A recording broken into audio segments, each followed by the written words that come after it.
नमस्कार, मैं हूं दिव्या और आप देख रहे हैं आंखें न्यूज 24। आइए सबसे पहले नजर डालते हैं आज के मुख्य समाचारों पर।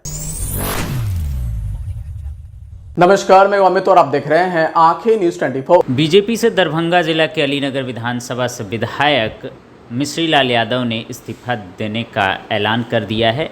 उन्होंने कहा कि बीजेपी में पिछड़ों का सम्मान नहीं है। अलीपुर में 30 वर्षों से एनडीए का विधायक नहीं है, लेकिन 2020 में मैं परचम फहराया, बीजेपी ने मेरा अपमान किया है। बीजेपी के प्रदेश अध्यक्ष को अपना इस्तीफा लेटर देने जा रहा हूँ। भारतीय जनता पार्टी घमंड में चूर हो गई है। मिश्री लाल के बगैर उसे क्षेत्र में एनडीए का परचम लहराना मुश्किल था। अभी उस पार्टी में रहना मेरे जैसे स्वाभिमानी व्यक्ति के लिए अच्छा नहीं लग रहा है। और उन्होंने क्या कुछ कहा है, सुनिए इस वीडियो में। आज मैं दरभंगा जिला के एक अलीनगर विधानसभा क्षेत्र से निर्वाचित विधायक हूं और विधायक होने के नाते मैं आप लोगों को अपनी बात कहने के लिए, बिहार वासियों को संदेश देने के लिए मैंने बुलाया। आपको मालूम होगा कि आज मैंने प्रदेश अध्यक्ष से मिलकर प्रदेश अध्यक्ष को भारतीय जनता पार्टी और भारतीय जनता पार्टी के प्राथमिक सदस्यता से इस्तीफा कर दिया हूं। अब मेरे जैसे मुझे लगा निरंतर जो मेरे स्वाभिमान पर ठेस पहुंचाया जा रहा है, मेरे मान सम्मान पर ठेस पहुंचाया जा रहा है, बराबर मतलब नेताओं द्वारा टॉर्चर किया जा रहा है। और जहां तक मतलब बिहार के विकास का सवाल है तो मैं तो संघर्ष में पूरी जीवन बिताया हूं। संघर्ष के बल पर ग्राम पंचायत के मुखिया से लेकर 2 बार एमएलसी और अभी अलीनगर का विधायक हूं। वहां ब्लॉक के अंदर जहां संघर्ष करने वालों पर झूठी मुकदमा करके और जेल के अंदर बंद कराया जाता है। भ्रष्टाचार ब्लॉक के अंदर काफी है, बेरोजगारी बढ़ रही है, पिछड़ों दलितों की उपेक्षा हो रही है। इसीलिए मुझे लगता है जो भारतीय जनता पार्टी में पिछड़ों का सम्मान बचना मुश्किल है। इसीलिए मैंने मतलब भारतीय जनता पार्टी से इस्तीफा दिया हूं और आप लोगों को बुलाया। क्या लगता है कि इस बार आप चुनाव लड़ेंगे? उम्मीद लग रही है, और किस पार्टी से लड़ेंगे? अब एक बात मैं बता देता हूं, जो मतलब अभी तो सिर्फ मैंने भारतीय जनता पार्टी से इस्तीफा दिया हूं, उसके सभी पदों से इस्तीफा दिया हूं। चुनाव तो लड़ना जो राजनीति करता है तो है, लेकिन मेरा इरादा है जो धीरज जी निश्चित रूप से चुनाव लड़ेंगे। हमारा जो लड़का है वो चुनाव लड़ेंगे और हमको भी मौका मिलेगा तो चुनाव लड़ेंगे। किस पार्टी से लड़ेंगे? अब ये पार्टी की बात, अभी तो भारतीय जनता पार्टी से इस्तीफा किया हूं। कहा जा रहा है कि आरजेडी से उम्मीद अभी तक मतलब ऐसे मतलब लोग कहते हैं, लेकिन मैं तो सोशलिस्ट रहा हूं, सेकुलर रहा हूं।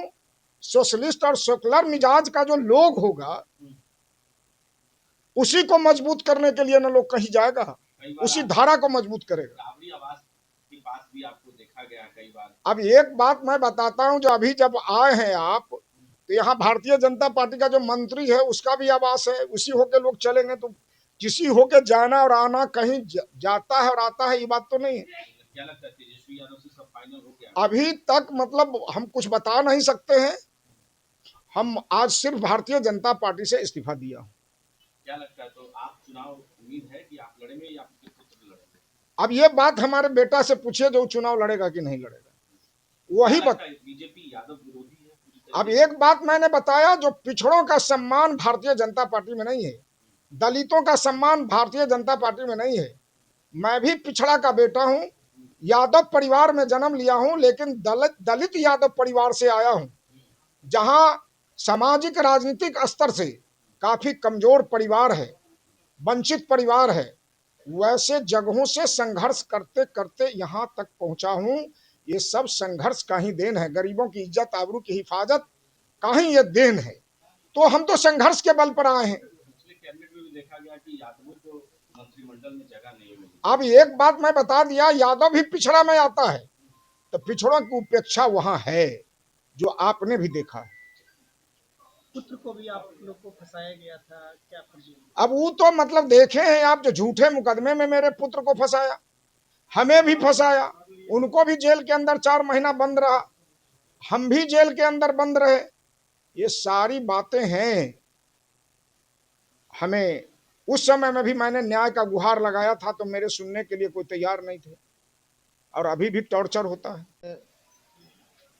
भारतीय जनता पार्टी के प्राथमिक सदस्यता से इन्होंने इस्तीफा दे दिया है और इन्होंने कारण भी बताया है कि हम लोग क्यों इस्तीफा दिए हैं और अगला जो हमारा कदम होगा बहुत जल्दी हम लोग आप लोग के माध्यम से स्पष्ट कर देंगे। वैसे इस बिहार के अंदर जो नौजवानों की बात करेगा, जो किसानों की बात करेगा, जो मजदूरों की बात करेगा, जो पलायन रोकने की बात करेगा, जो आपको रोजी रोजगार देने की बात करेगा, उस विचारधारा को हम लोग मानने वाले नौजवान हैं। और इस बिहार के अंदर अगर नौजवानों के चेहरे पर खुशहाली अगर देखना चाहता है तो निश्चित रूप से जो है नौजवान के नेतृत्व को निश्चित रूप से स्वीकार करना पड़ेगा। किस दल से सर चुनाव लड़ेंगे? वो स्पष्ट कर देंगे हम लोग, जैसे पीसी करके हम लोगों ने सारी बात को कहा है उसी तरह से पीसी होगा, कहीं ना कहीं सारे लोगों को हम लोग स्पष्ट कर देंगे। कौन सा विधानसभा क्षेत्र होगा? मेरा विधानसभा तो पूरे बिहार में चर्चित है कि बिहार के अंदर 243 कॉन्स्टिट्यूएंसी है, लेकिन केवटी जो है वो पहला कॉन्स्टिट्यूएंसी है जो आज तक आजादी के 78 वर्ष पूरे हो गए। नमस्कार, मैं अमित और आप देख रहे हैं आंखें न्यूज 24। पटना में आरजेडी ने अपने कोर टीम की बैठक बुलाई, जिसमें राजद के प्रदेश अध्यक्ष मंगनी लाल मंडल, अब्दुल बारी सिद्दीकी, रणविजय साहू, फातमी, जयप्रकाश यादव, रामचंद्र पूर्वे, सुनील सिंह सहित कई बड़े नेता मौजूद रहे। इस बैठक में सीट बंटवारे को लेकर चर्चा हुई। राष्ट्रीय जनता दल के वरिष्ठ नेताओं की बैठक के बाद राजद के प्रधान महासचिव रणविजय साहू ने कहा कि पार्टी के वरिष्ठ नेताओं के साथ तेजस्वी यादव जी की बैठक हुई है, इसमें गठबंधन को लेकर चर्चा हुई है। राष्ट्रीय जनता दल का सब कुछ स्पष्ट हो चुका है, कुछ ही क्षण में ऐलान हो जाएगा। और उन्होंने क्या कुछ कहा है, सुनिए इस वीडियो में। ये आपके नजर में है और पार्टी के प्रधान महासचिव, मुझे जानकारी नहीं कि माननीय नेता परिषद दिल्ली आ जा रहा है। अभी क्या स्थिति है? आज की बैठक में क्या हुआ? अरे पूरी तरह से महागठबंधन एकजुट है और पूरी ताकत के साथ आज की बैठक बिहार में एनडीए के साथ सामना होगा और बिहार में महागठबंधन की सरकार बनेगी, सामाजिक न्याय की सरकार बनेगी। बैठक में क्या हुआ? आज की बैठक, अरे आज की बैठक में माननीय सब नेता प्रतिपक्ष के समक्ष तमाम सीनियर जो लीडर है आए हैं और पार्टी पर चर्चा हुई। आपके आरजेडी का सीट क्लियर हो गया? निश्चित रूप से बस कुछ ही क्षणों में आपको बताया जाएगा। आरजेडी का जो आधार है, राष्ट्रीय जनता दल का बिहार में जो आधार है, आप जानते हैं कि राष्ट्रीय जनता दल और महागठबंधन के तमाम लोग एक साथ जुट होकर बिहार में एनडीए को भगाने के लिए पूरी ताकत के साथ बिहार। नमस्कार, मैं अमित और आप देख रहे हैं आंखें न्यूज 24। जहानाबाद के पूर्व सांसद अरुण कुमार जदयू में शामिल हो गए हैं। आज जदयू कार्यालय में हुए एक भव्य कार्यक्रम में पूर्व सांसद अरुण कुमार ने जनता दल यूनाइटेड की सदस्यता ग्रहण की। अरुण कुमार के साथ हजारों कार्यकर्ता ने भी जदयू का दामन थाम लिया है। इस मौके पर पार्टी के प्रदेश अध्यक्ष उमेश कुशवाहा, ललन सिंह, संजय गांधी और संजय झा सहित कई वरिष्ठ नेता मौजूद रहे। अरुण कुमार ने भी अपने संबोधन में कहा कि वे जदयू परिवार में लौटकर बेहद खुश हैं और पार्टी की विचारधारा को मजबूत करने के लिए पूरी निष्ठा से काम करेंगे। उन्होंने पूर्व सांसद चंद्रदेव प्रसाद चंद्रवंशी को भी गले लगाकर पार्टी एकता का संदेश दिया। बनाता है और परिवार में खटपट होने से घर छोड़ देता है तो इसका मलाल तो रहता ही है। आज घर में वापसी हुई है तो अपार खुशी है। अब पूरी ऊर्जा पार्टी को और मजबूत बनाने में, घर को सुंदर बनाने में और न्यायप्रिय बनाने में, वैल्यू बेस्ड बनाने में अपना पूरा योगदान। अच्छा, पहले और अब के नीतीश में क्या पा रहे हैं? टॉपिक ये है, क्या मतलब मजबूती है नीतीश कुमार ने? बिहार को कितना बदला? काफ़ी बदलाव हुआ है, काफ़ी बदलाव हुआ है। जब आदमी गुस्से में रहता है तो पीला लाल लगता है और लाल काला लगता है। अब सब अच्छा लग रहा है। तेजस्वी जी बोल रहे हैं अचेत हो गए हैं। तेजस्वी कुमार अचेत हो गए। तेजस्वी यादव कह रहे हैं कि नीतीश कुमार अचेत हो गए। नहीं बेटा नहीं, तेजस्वी जी कह रहे हैं के बारे में कि अचेत हो गए। नीतीश कुमार अचेत हो गए। अचेत हो गए? हाँ, नीतीश कुमार। तेजस्वी यादव का कहना है तो अचेत अवस्था में तो वो जंगल राज से 100 गुना बेहतर काम किए। सचेत रहेंगे तब तो उनका कहीं आता पता नहीं रहेगा। क्या सचेत करना चाहते हैं?